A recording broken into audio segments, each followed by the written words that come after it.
Hello everyone. तो कैसे हैं आप सभी लोग। आई होप कि आप लोग अच्छे होंगे और मेरे फर्स्ट लेक्चर को अच्छे से एंजॉय किए होंगे। आज हम लोग बेसिक फिजिक्स का सेकंड लेक्चर शुरू करने वाले हैं। तो जैसे कि बेसिक फिजिक्स में मैंने आपसे बताया था कि हम लोग fundamental quantities, physical quantities, unit change और नाइन्थ क्लास रिवीजन करेंगे। तो फंडामेंटल क्वांटिटीज और फिजिकल क्वांटिटी हम लोगों ने देख लिया है। आज हम लोग यूनिट चेंज से शुरू करते हैं। ठीक, तो चलते हैं अपने यूनिट चेंज के स्लाइड पे और फटाक से शुरू करते हैं। Unit change. तो यूनिट चेंज क्यों जरूरी है पढ़ना, पहले इसको डिस्कस कर लेते हैं। देखिए, जैसे कि कभी कभी क्वेश्चन जो है वो किसी एक यूनिट में दिया होता है, जैसे मीटर पर सेकंड में दिया होगा, लेकिन एग्जामिनर क्या करेगा, आंसर कहेगा कि हमें तुम किलोमीटर पर आवर में दो, या वो ये भी कह सकता है कि तुम हमें आंसर किलोमीटर पर मिनट में दो। ठीक ना, या वो कह सकता है कि हमें सेंटीमीटर पर सेकंड में आंसर दो। तो इस तरीके की कई सारी चीजें आएंगी यूनिट चेंज में। और स्टूडेंट, मैंने कई बार ये ऑब्जर्व किया है कि बच्चे पूरा सवाल सही करते हैं, पूरा सवाल सही करते हैं, लेकिन लास्ट में जाकर वहीं यूनिट चेंज का फंडा जो होता है वो यहाँ पे गलत कर देते हैं, और जिनके कारण से उनके 5 नंबर का अगर क्वेश्चन होता है तो वो 2 या 2.5 मिलते हैं और बाकी सब काट लिए जाते हैं। क्योंकि मेन तो आपका फाइनल आंसर पे ही मार्क्स ज़्यादा मिलता है, लेकिन आपके स्टेप सही होते हैं तो कुछ नंबर दे दिए जाते हैं। तो इसीलिए यूनिट चेंज सीखना और पढ़ना काफ़ी ज़्यादा ज़रूरी है। ठीक ना, तो हम लोग एक बार यूनिट चेंज ठीक से देख लेंगे।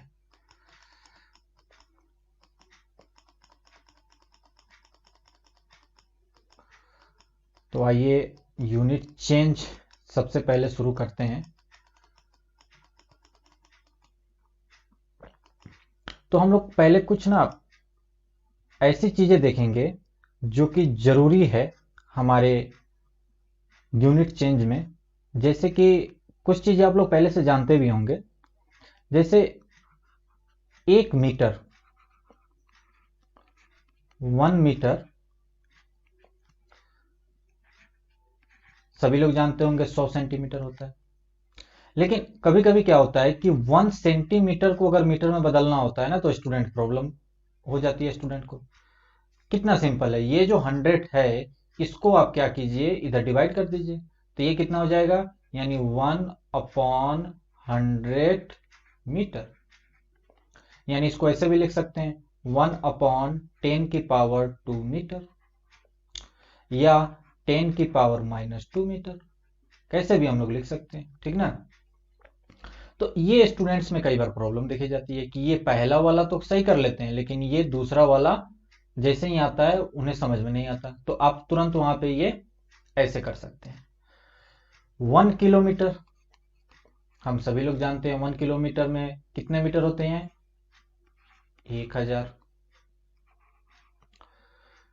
वैसे ही अगर पूछ दिया जाए कि 1 मीटर में कितने किलोमीटर होते हैं, ओके, 1 मीटर में कितने किलोमीटर होते हैं, तो 1/1000 किलोमीटर, यानी कि 1/10⁻³ किलोमीटर, यानी कि 10 की पावर, यानी कि 10⁻³ किलोमीटर। वैसे अगर पूछ दिया जाए 1 डेसीमीटर, कि बताओ भाई 1 डेसीमीटर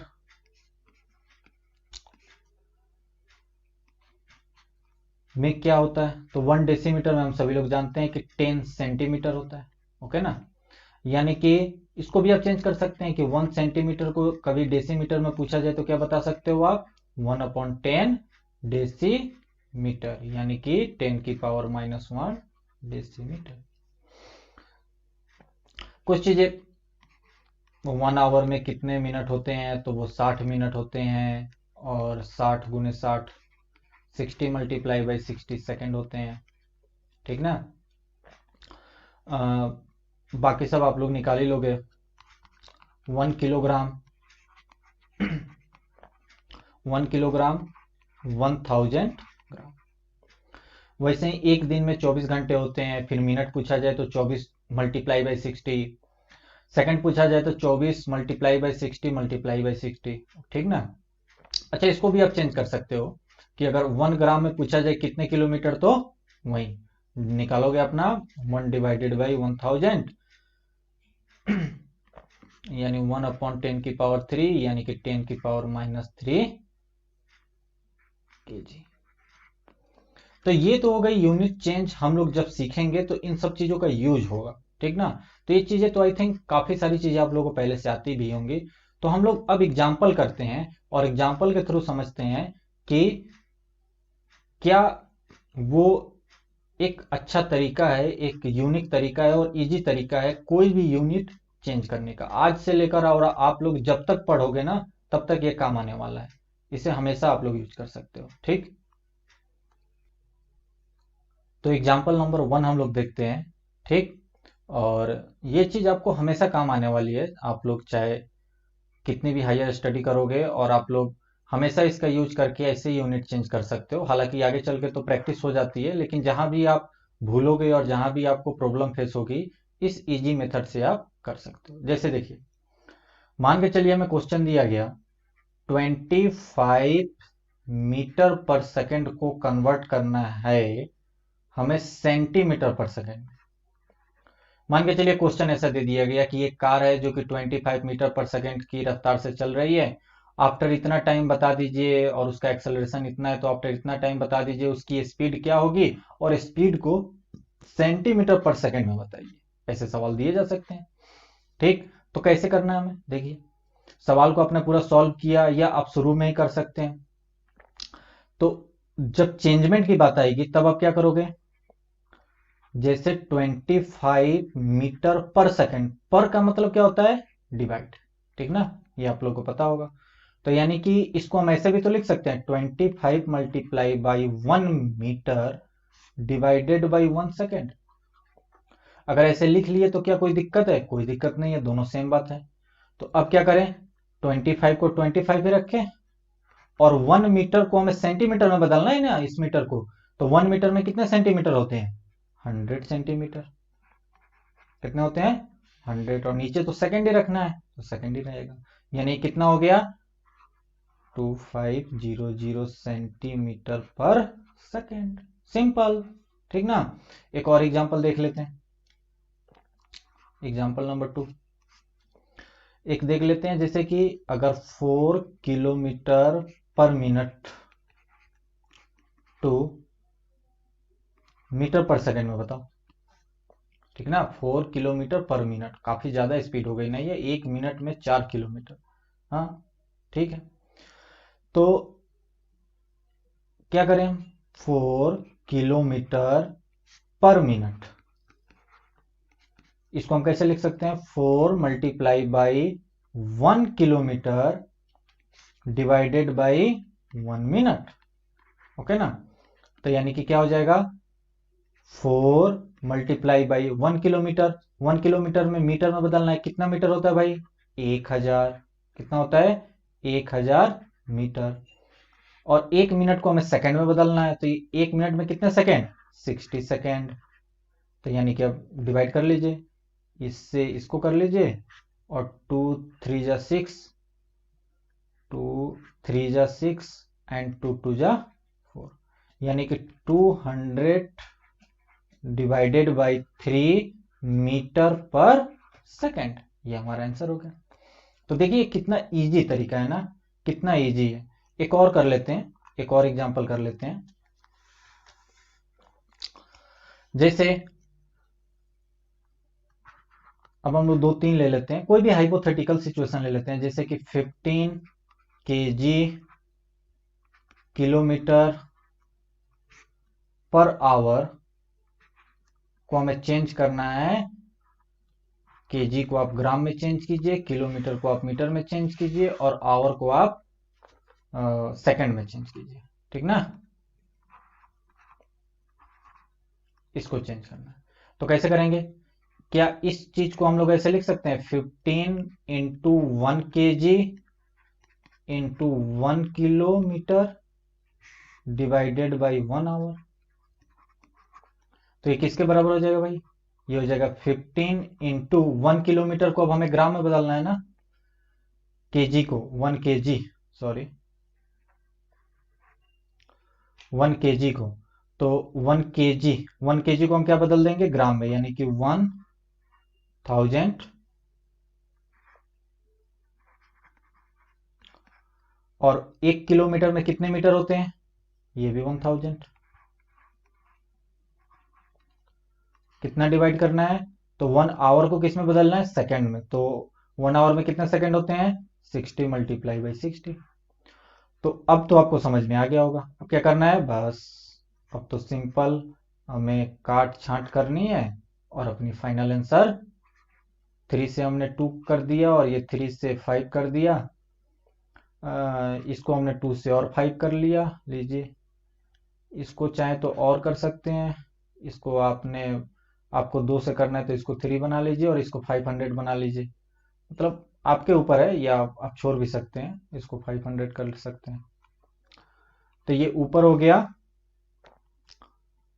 12500, ठीक, और नीचे कितना हो गया? 3। तो ऊपर हो गया 12500 और नीचे हो गया 3। ये हो गया आपका ग्राम मीटर पर सेकेंड। तो आई होप अब आप लोगों को ये समझ में आ गया होगा कि हमें यूनिट चेंज कैसे करना है। ठीक, चलते हैं अपने नेक्स्ट टॉपिक पे।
तो